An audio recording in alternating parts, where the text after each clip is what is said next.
안녕하세요. 오늘도 사연살롱을 찾아주셔서 감사합니다. 30대 후반 여성이에요. 기구하다 라는 말의 뜻을 사전에서 찾아보면 이렇게 나와 있더라고요. 세상살이가 순탄하지 못하고 탈이 많다. 기구하다는 뜻에 아주 딱 맞는 삶을 살아온 한 사람을 잘 알고 있어요. 세상에서 가장 가깝고 가장 소중한 사람, 친정 엄마요. 엄마는 찢어지게 가난한 집에서 태어난 탓에 국민학교를 졸업하던 그날부터 미싱 공장 공순이로 일해야만 했어요. 먹고 사는 것만으로도 충분히 버거운 팔자였기에 그 흔한 고등학교 검정고시조차 꿈도 꾸지 못했고요. 이처럼 힘든 상황이었지만 새침대기 소녀였던 엄마는 천생배필을 만나 사랑을 나누며 여인이 되었고 결혼에 저를 낳아 부모가 되었어요. 그런데 하늘도 무심하시지. 가난한 삶을 점지해 주셨다면 남편복이라도 넉넉하게 신경 쓰셨다면 참 좋았으련만. 공사장 일당쟁이 인부였던 친정아버지가 한겨울 공사 현장에 억지로 투입되던 날 부실공사가 원인이 된 붕괴사고가 발생했어요. 워낙 작은 규모의 공사 현장이었던 탓에 신문 기사로도 한 줄 실리지 못한 사고였지만 쏟아져 내린 콘크리트의 무게는 사고 소식을 듣고 무너져 버린 친정엄마의 억장만큼 잔인했어요. 친정아버지가 딸아이 분유값 벌어오겠다는 약속을 지키지 못하게 되어버렸으니까요.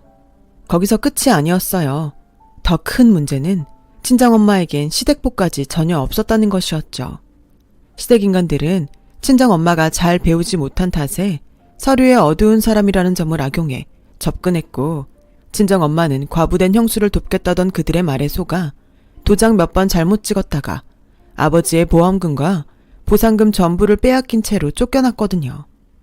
헤어나올 수 없을 것만 같던 좌절. 엄마는 그러나 부모이기에 강해져야만 했어요. 파출부며 시장 허드렛 일이며 온갖 힘든 일을 전전하면서도 힘든 기색 한번 비추지 않으셨죠. 그때가 엄마 나이 아직은 젊고 예쁘던 시절. 엄마는 어린 저를 위해 자애롭고 참스러운 어른이 되었던 거예요. 그런 엄마를 보며 국민학생이 된 저는 열심히 공부했고 열심히 한 만큼 성적도 뛰어났어요. 혹시 가난한 삶 때문에 억지로 빨리 철이 들어버렸던 건 아니냐고요? 물론 저는 절대로 아니었다지만 사실 엄마도 그게 늘 걱정이었던 모양이더라고요. 한창 친구들하고 뛰어놀 나이였던 제가 책상 앞을 좀처럼 떠나질 않으니까요. 그래서일까요? 제가 중학교 입학식을 치르던 날 엄마가 꼬깃꼬깃 모은 지폐로 탕수육 한 그릇 시켜주며 넌지시 물어봤어요. 진아야, 너 괜찮니? 응? 엄마 때문에 싫은 공부 억지로 하는 건 아닌가 싶어서. 왜요? 엄마가 어디가 어때서? 다른 부모들처럼 번듯한 직장이 있기를 해. 아니 물려줄 재산이 있기를 해. 딸내미한테 줄 수 있는 건 사랑 하나밖에는 없잖니. 엄마는 엄마를 너무 과소평가하는 경향이 있어. 과소평가? 어쩔 수 없는 일이었잖아. 어려운 환경에서 태어난 것도 그렇고 아빠네 식구들이 엄마 속여먹은 것도 그렇고 아, 그리고 세상에 사랑 하나 제대로 못 주는 부모들도 얼마나 많은데 나 정도면 아주 차고 넘치는 거지 뭐. 그래, 이해해줘서 고마워. 고맙지만 엄만 솔직히 걱정돼. 우리 진아가 엄마처럼 못 배우고 힘없는 어른이 되지 않으려고 공부에 목숨 거는 건 아닐까 싶어서. 글쎄요, 난 오히려 엄마처럼 되고 싶은데. 솔직히 나 우리 집이 가난하다는 거 잘 못 느끼고 살아. 엄마가 어렵게 벌어다주는 돈 때문이 아니에요. 마음 때문이지. 아무리 힘들어도 세상 탓하지 않으면서 오늘의 땀방울이 내일의 기쁨으로 돌아올 수 있다고 말하는 엄마. 그런 사람 흔치 않잖아. 이런 내가 어떻게 가난해. 오히려 마음 부자지. 그쵸? 그치. 그럼 된 거지. 내 말이요. 이러니 공부가 당연히 재밌지. 엄마가 나에게 몸소 보여주는 오늘의 땀방울이 교과서 한 장 한 장 넘어갈 때마다 확확 와닿고 분명해지는데. 그니까 아무런 걱정 마셔. 그래도 진아야, 만약에 정말 혹시라도 공부가 싫어졌다거나 엄마를 부양해야 한다는 괜한 책임감 때문에 마음이 괴롭다던가 하면 언제든 우리 딸이 행복한 길을 찾아가도 좋아. 엄마는 엄마대로 그 길이 잘못된 길이라면 언제든 바로잡아 줄게. 사랑해, 엄마. 엄마도 사랑해. 그렇게 수능 시험을 치른 저는 명문 의대나 법대에 장학금 받고 입학할 만한 성적을 거두었지만 일말의 고민도 없이 약대에 입학 원서를 넣었어요. 상대적으로 치열한 일상을 보내는 의사나 법조인보다는 약사 쪽이 퇴근 후 가족에게 충실하기에는 훨씬 수월하겠다는 생각에서 시작한 꿈이라고나 할까요? 당연히 친정 엄마의 입김은 전혀 없이 오직 제 뜻에서 내린 결정이었어요. 오히려 엄마는 저에게 어떤 부담도 주고 싶지 않다면서 제 선택에 응원만 보내주셨고요. 그랬던 엄마가 평생을 고생해서 만든 목돈으로 약국 보증금을 보태주었을 때의 감동이란, 우리 엄마 뜬금없이 한 번씩 멋짐을 터뜨리는 재주가 있다니까요. 암튼 졸업 후 약사고시에 단번에 합격한 저는 친정 엄마가 보태준 보증금과 은행 대출을 더해 약국을 차렸어요. 대학병원에 바로 코앞에 자리한 약국을 인수한 거죠. 웃돈을 주고서라도 인수하겠다는 약사들이 줄을 섰을 만큼 아주 목 좋은 약국이었지만 저를 친자식처럼 아껴주시던 전공 교수님께서 백을 좀 써준 덕분이었어요. 교수님의 친형이 알고 보니 제가 인수한 약국의 약사님이셨고 또 마침 은퇴를 앞둔 참이더라고요. 교수님께서는 제가 약국을 인수할 수 있도록 자리를 주선해 주시면서 이렇게 말씀하셨어요. 근래에 복이 드문 효녀라서 그 마음씨가 기특해서 도와주는 거야. 앞으로도 변하면 안 된다. 그런 교수님 앞에서 전 철석같이 다짐했죠. 절대 변하는 일 없을 거라고요. 이겨내려고 그토록 노력했지만 결국 모두 떨쳐낼 수는 없었던 엄마의 기구함과 박복함 따위는 내가 행복하게 사는 모습을 통해 모두 거두어내겠다고요. 그 후로 저는 그 다짐을 지켜나가며 한동안 바쁘면서도 즐거운 날들을 보냈어요. 영원히 끝나지 않을 것만 같은 행복이었죠. 하지만 누구에게나 삶의 굴곡이 한 번씩은 닥쳐오는 법이라고 하죠. 저에게도 그런 굴곡이 닥쳐왔어요. 제가 새내기 약사로서 막 자리를 잡기 시작했던 무렵 맞이한 결혼 때문이었어요. 남편은 여러모로 저랑 비슷한 환경에 놓인 남자였어요. 비록 학과는 다르지만 저랑 같은 명문대 동기였고 가난한 삶을 타고난 시모의 아들 자식 사랑이 유독 각별하다는 것 또한 일견 저와 친정엄마 사이와 비슷해 보였어요. 결혼 반대가 있기를 했나, 시댁과 친정 사이에 갈등이 있기를 했나, 그때까지만 해도 별다른 문제 없이 평범한 결혼 생활이었죠. 하지만 결혼 후 처음 맞이하는 시모의 생일날, 긴 싸움의 씨앗이 비로소 새싹을 틔우고야 말았어요. 고급 한정식집에 식사 자리를 마련한 제가 퇴근이 늦어지는 남편을 기다리는 사이 시모가 대뜸 이러더라고요. 우리 아들이 정식으로 인사도 시키기 전부터 너 좋다고 그러길래 안달 복달을 해대길래 일단 결혼을 시키긴 했지만서도 솔직히 난 많이 배우고 잘난 며느리 반대였다. 갑자기요? 갑자기는 뭐가 갑자기야. 허니문 기간도 지났으면 식구들 사이에 할 말은 하고 살 때도 되었지. 그런 뜻이 아니라요. 결혼 준비하는 내내 반대 말씀 한마디 없으셨는데 사실 반대였다는 얘기를 들으니까 좀 당황스러워서요. 넌 결혼이 뭐라고 생각하니? 사랑하는 남녀가 만나서 새 가정을 꾸리고 새 삶을 시작하는. 결혼은 거래야. 아무리 세상이 변해도 그건 달라지지 않는다. 네? 세상에 어느 부모가 미쳤다고 신혼집이니 예식장이니 해가면서 귀한 아들내미 남의 집 자식 만들겠니? 내가 우리 아들 키우면서 쏟은 애정을 돈으로 따지면 얼마나 큰 금액인 줄 알아? 글쎄요. 굳이 따지자면 말씀하신 내용들 전부 양가가 반반씩 공평하게 부담했고 혼수에 예단에 이래저래 다 합치면 돈은 오히려 친정이 더 많이 쓴 걸로 아는데요. 지금도 보렴. 감히 시애미한테 말대꾸나 해대고 말이야. 이게 배운 유세 떠는 거 아님 뭐라니? 제가 유세를 떨었다고요? 당하고 있는 게 아니라요. 또 말대꾸. 이래서 배운 여자는 며느리로 들이면 집안 꼴이 쑥대밭이 된다는 거야. 남편이랑 시애미를 고분고분하니 떠받드는 맛이 없잖아. 제가 남편한테 못하기를 했나요? 아님 시댁에 못하기를 했나요? 오늘만 해도 그래요. 어머님 생신 정성껏 잘 모시는 거잖아요. 그러자 시모는 뚱하니 한참 말이 없었고 그런 시모의 행동을 통해 반쯤 혹시나 하는 투로 짚히는 구석에 있었던 저는 단도직입적으로 물어봤어요. 따로 원하는 게 있으면 그냥 솔직하게 얘기를 하세요. 차라리 그게 낫겠네요. 원하는 거? 있으니까 이런 얘기를 꺼내는 거잖아요. 얘기하면 들어는 주고? 일단 들어봐야 대답도 할 수 있지 않을까요? 그런 말이다. 용돈을 확 늘려주렴. 다달이 한 300씩. 300이요? 왜? 부담이니? 너 약사라며? 돈 잘 번다며? 아무리 그래도 그건 너무 과한 요구죠. 친정엄마한테도 한 달에 300씩은 안 드려요. 친정 시댁 차별하시겠다? 시댁은 가족도 아니고 시부모는 부모도 아니라는 거니? 신여성 행세는 혼자 다 하더니 사고방식이 왜 그 모양이야? 누가 차별한다고 그러세요? 차별하는 사람이 시댁 친정 공평하게 월 100씩 똑같이 보내나요?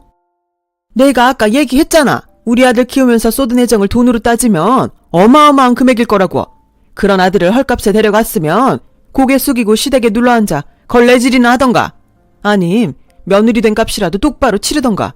둘 중 하나라도 제대로 해야지. 며느리가 무슨 가정부인가요? 일꾼 고용하셨어요? 왜? 300에 가정부 월급까지 얹어서 주려고? 아니요. 300은 너무 심하다는 뜻이었습니다. 먼저 일어날게요. 제가 시댁에 한치라도 소홀했다거나 친정이랑 차별이나 해봤다면 차라리 억울하지는 않죠. 양가에 매달 100만 원씩 공평하게 보내고 있는 상황이었다고요. 기본 용돈만 그 정도였고 시댁 대소사다 뭐다. 이래저래 따로 챙겨드리는 금액이 경우에 따라서는 100만 원을 넘는 경우도 왕왕 있었고요. 그런데 오마이갓, 용돈으로 300만 원이라뇨. 그것도 매달 다달이. 이해할 수 없었어요. 그래서 단호하게 거절하며 일어섰죠. 결혼 후 처음 맞이한 시모의 생신은 그렇게 엉망진창으로 끝이 나버렸고 그 후폭풍은 부부관계에까지 이어졌어요. 남편이 대뜸 시모 편을 들었거든요. 당신이 어떻게 이럴 수 있어? 날 낳아준 엄마잖아. 당신 시어머니잖아. 지금 편가르자는 거야? 편가르자는 게 아니라 아니다. 갈라야 되면 갈라야지. 뭐? 당신이 시댁 살림살이를 해봤어? 아니면 엄마 뒷바라지를 해봤어? 잘나가는 약국 약사면 시어머니 막 무시해도 된다고 누가 그래? 당신 좀 낯설다. 원래 이런 사람이었니? 그건 내가 해야 되는 말 아니냐? 시부모도 부모인데 까짓거 용돈 좀 넉넉하게 달라고 그럴 수도 있는 거지. 그 넉넉한 용돈이 얼마씩이나 되는지 알고는 이래? 300이야. 300? 한 달에? 매달. 그리고 내가 진짜 제일 걱정하는 건 당장의 300이 아니야. 시작이 300분일지도 모른다는 거지. 600, 700, 1000. 앞으로 얼마나 더 늘어날지 모르는 일이라고. 알았어. 내가 엄마랑 잘 얘기해 볼게.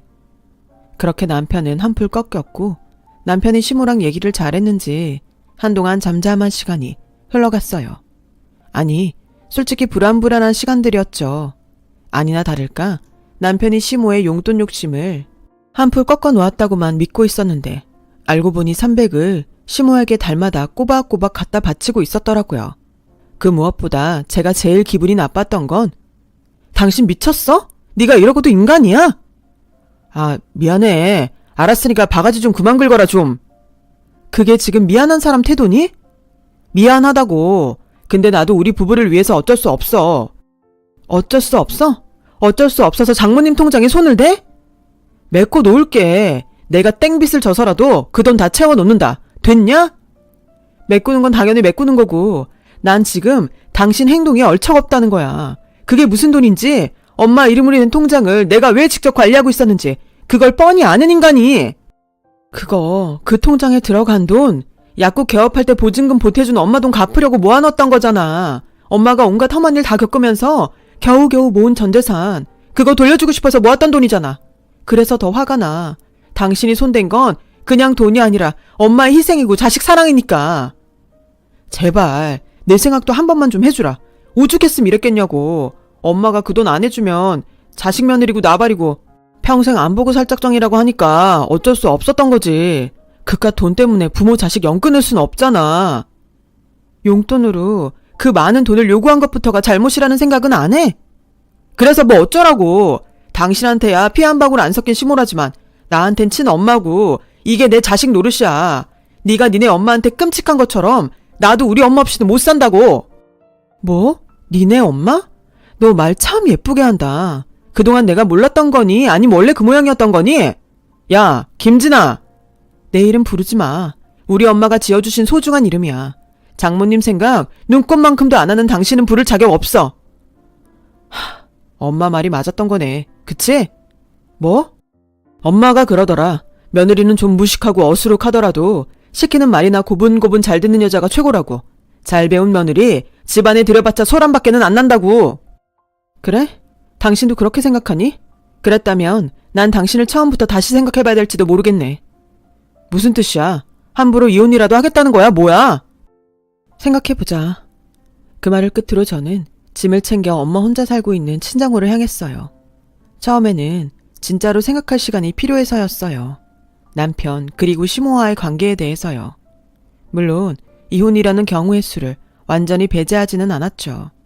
그런데 친정엄마가 쉰김치에 찬밥으로 혼자 끼니를 때우는 모습을 마주하는 순간 결심이 서더라고요. 평생 먹은 쉰김치가 질리지도 않아? 질리기는 맛 잘 들어가지고 밥 한 그릇 뚝딱인데. 엄마, 딸내미가 약사잖아. 자리 잘 잡은 약사. 몇 끼니 스테이크는 못 썰겠지만 그래도 어느 정도는 챙겨서 먹어도 괜찮아요. 에이, 엄마가 돼가지고 어떻게 그래? 그래도 돼. 엄마 정도 보면 그럴 자격 충분하고. 아냐, 아무리 딸내미 잘 키웠다는 소리를 듣고 살아도 명색이 부모가 자식 덕볼 기대하고 살면 안 되는 법이야. 우리 딸이 벌어온 돈은 우리 딸의 삶을 위한 거니까. 그치? 같은 부모고 같은 사람인데 어쩜 이렇게 다를까? 왜? 무슨 일 있었니? 가방은 뭐야? 최서방이랑 싸웠구나? 그게... 윗집에 수도 터졌잖아. 집 수리하는 동안만 신세 질게요. 최서방은 같이 오집에. 시댁이요. 진짜 싸운 건 아니고 최서방 직장이 시댁이랑 가깝잖아. 약국은 엄마 집이 가깝고 그냥 그래서요. 암튼 며칠만 신세 지겠습니다. 오지숙 여사님. 대신 그동안 고기 반찬은 딸이 책임진다. 그때 전 엄마한테 시댁과의 사건을 단 한마디도 솔직하게 말하지 못했어요. 하지만 속으로는 분명하게 결정한 상태였어요. 남편과의 이혼을 말이에요. 친정엄마를 마주하는 순간 깨달았으니까요. 이대로 시댁에게 들볶여가면서도 결혼 생활을 유지한다면 굴곡 많은 엄마의 삶에 또 하나의 그림자를 들이우는 것밖에는 안 된다는 것을요. 그래서 전 바로 이튿날에 남편에게 이혼을 통보했어요. 합의 이혼이 안 된다면 소송도 하겠다는 일종의 경고였죠. 하지만 이놈의 남편이라는 인간은 제 통보를 그저 투정쯤으로 가볍게 받아들였던 모양이더라고요. 이혼 통보를 날리고 며칠 뒤 웬 카드 결제 문자가 저에게 날아오는 것이 아니겠어요?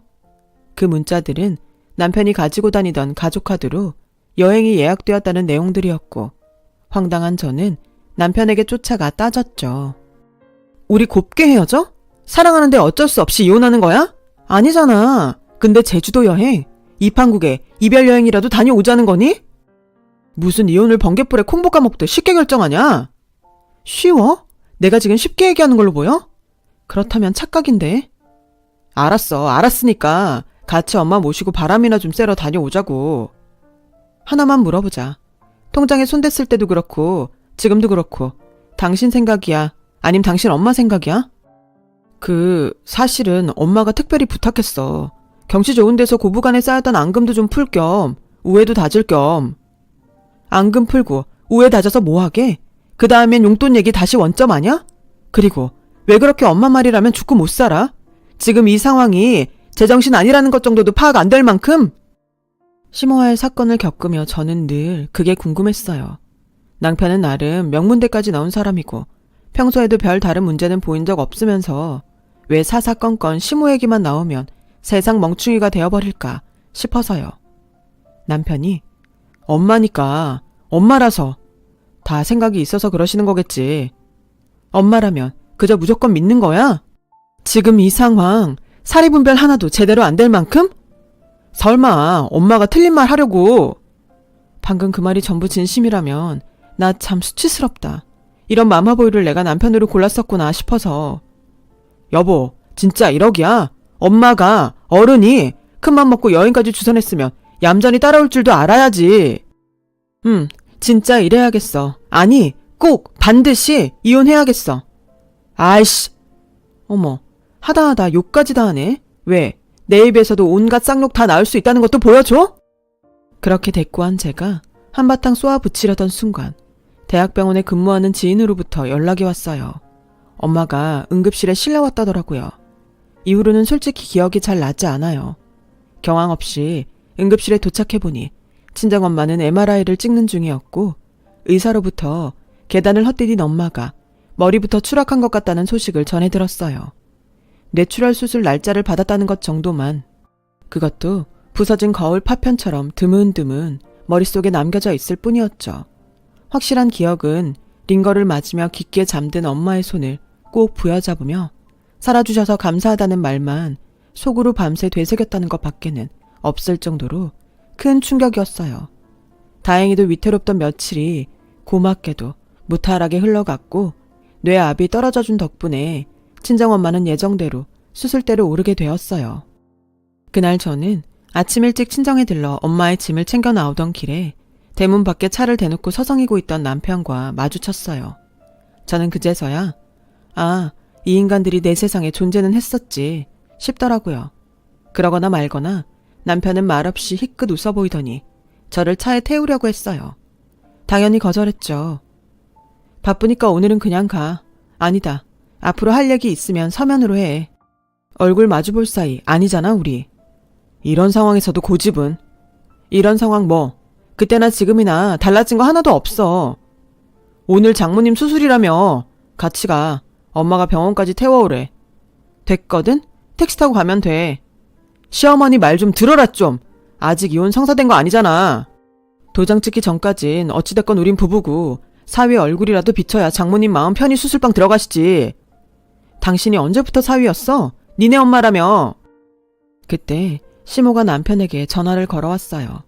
남편은 눈으로는 저를 헥헥거리며 입으로는 네 금방 갈게요. 알았어요.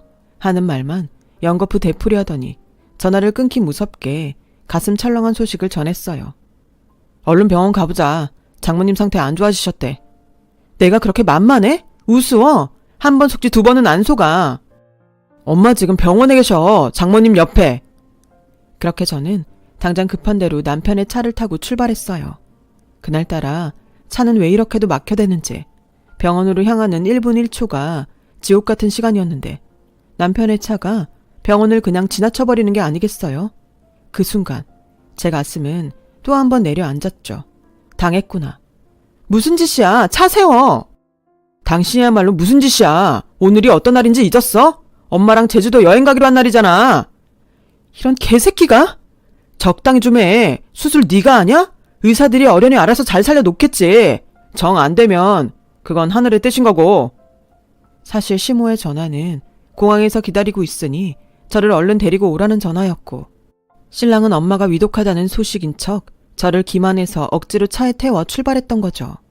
사실을 알고 격분한 저는 온갖 욕설을 쏟아부으며 차를 세우라며 악을 질러댔지만 남편은 말끝마다 엄마가 어쩌고 엄마가 저쩌고를 반복해가면서 절대로 차를 세워주지 않을 기세였어요.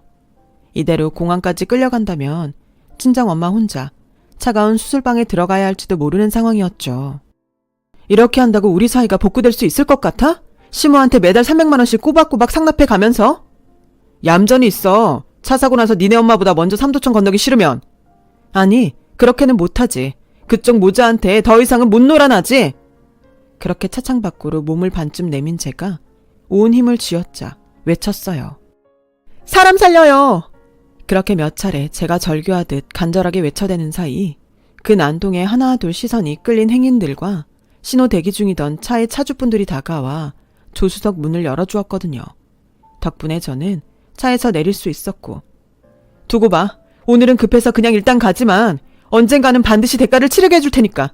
미친. 그 한마디를 남긴 채로 저는 병원을 향해 내달렸어요. 죽어라 달린 끝에 간신히 시간 맞춰 친정엄마에게 도착할 수 있었어요. 그렇게 친정엄마는 저의 배웅을 받으며 평화롭게 수술방으로 들어갔고 작은 후유증조차 하나 없이 무사히 수술을 마쳤죠. 그로부터 얼마 뒤 저는 건강을 완벽하게 회복한 친정엄마에게 그동안의 사건들을 솔직하게 고백하고는 혼자 길을 나섰어요. 시궁창 진흙밭 싸움 속으로 친정엄마를 끌어들이고 싶지 않았으니까요. 그렇게 시댁을 찾아간 저는 남편 그리고 시모를 만났죠. 용돈 300만 원이 그렇게 탐이 나던가요? 부모 수술날에 제주도 여행을 끌고 갔어야 했을 만큼? 그렇게 하면 제가 이혼도 포기하고 용돈도 넙죽넙죽 가져다 바칠 줄 알았나요? 어디 대답을 좀 해보라고요. 당신들 말 잘하잖아. 말 같지도 않은 짓거리들은 끝장나게 잘 질러대고. 그러게 애초에 시키는 대로 용돈 해줬으면 이런 일도 없잖아. 결국엔 다 내 잘못이다. 내가 몹쓸 인간이어서 사태가 이 지경까지 번진 거다. 여보, 나랑 얘기해, 나랑. 싫어. 둘이 같이 벌인 일이잖아. 사건의 시작은 당신 엄마였고 마침표는 당신이었고. 그니까 당연히 둘이 같이 들어야지. 아들은 가만히 있어. 제 주둥이가 얼마나 더 나불거리나 어디 끝까지 드러나 보게. 그래요. 기회 있을 때 단도직입적으로 말하죠. 당신들이 통장에서 300만 원씩 매달 빼간 돈에서 이자까지 쳐서 돌려놓고 얌전히 이혼 도장 찍어요. 아, 그날 억지로 공항에 끌고 가려고 했던 행동에 대한 반성문도 한 장 써 놓으셔야겠네. 여기서 더 험한 꼴 당하고 싶지 않으면. 말 다 했으면 이제 내가 대답하마. 고맙다. 아주 많이.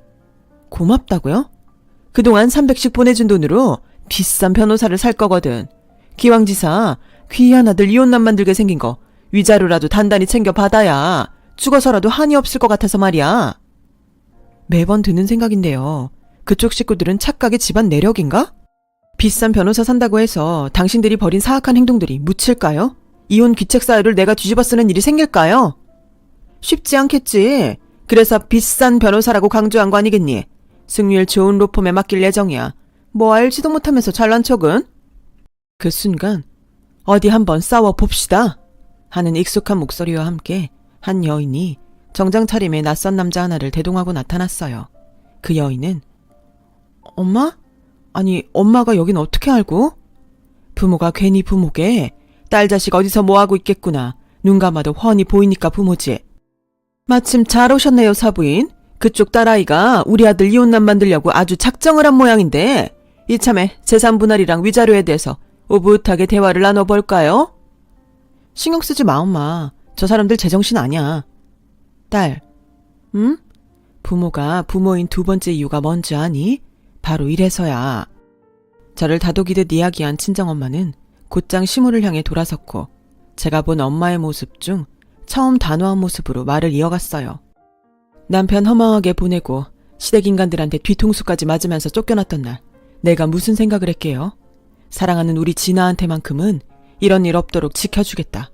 비록 남들 보기에는 못 배우고 힘없는 부모일지는 모르겠지만 내 자식한테는 세상 가장 강력한 방패막이가 되어주겠다. 그 말을 지키기 위해서라도 열심히 살았고 그 말을 지키기 위해서 준비한 이혼 전문 변호사예요. 그러자 엄마가 대동했던 정장 차림의 변호사가 시모에게 명함을 건넸고 명함을 몇 번씩이나 거듭 확인한 시모는 그럼에도 적반하장이었어요. 잘난 며느리만 별로인 줄 알았는데 없이 사는 부모는 한술 더 뜨네, 더 떠. 얘기 나온 김에 하나만 더 물어봅시다. 사부인, 남들은 잘난 며느리 못 봐서 한달인데 왜 그렇게 못 잡아서 한달이죠? 정말 용돈 때문일 뿐인가요? 듣고 보니 그러네. 저한테 무슨 자격지심이라도 있어요? 그래, 나 국민학교 겨우 나왔다. 이제 됐냐? 잘난 척을 하다 이제는 시험에 억장까지 갈기갈기 찢어놓으니 속이 시원해. 진짜 딱 그뿐이에요. 그냥 그 자격지심 때문에. 그냥이라니 나한텐 평생의 한이야. 그 한을 풀기 위해서라도 치맛바람이라는 욕까지 얻어먹어가면서 우리 아들을 얼마나 애지중지 키우면서 명문대까지 졸업시켰는데 그렇게 소중하게 키운 아들을 감히 공짜로 가져가? 안 되지. 내 눈에 곰팡이가 끼는 한이 있더라도 그런 꼴은 억울해서 못 보지. 구구절절 시모의 사연을 듣자 하니 시모는 국졸이라는 지독한 자격지심으로 인해 스스로 불우함을 자처하는 삶을 살아왔더라고요. 학벌 콤플렉스를 가진 채로 몸뚱이만 늙어버린 자신과는 다르게 젊은 데다가 명문대도 나오고 남들 다 부러워하는 약사라는 직업까지 가진 저를 질투했던 거고요. 치마폭에 꽁꽁 싸맨 채로 오냐오냐 해가며 명문대 졸업생으로 만들어낸 귀한 아들을 저에게 도둑 맞았다는 피해의식도 있었어요. 대체 얼마나 감싸고 돌았냐면 가만히 듣고 있던 제가 이 인간 그동안 대체 빤스는 엄마 없이 어떻게 혼자 갈아입었던 거지? 하는 생각이 잠깐 들었을 정도로 아주 심각한 지경이었어요. 물론 그 오냐오냐의 결과는 최악이었죠.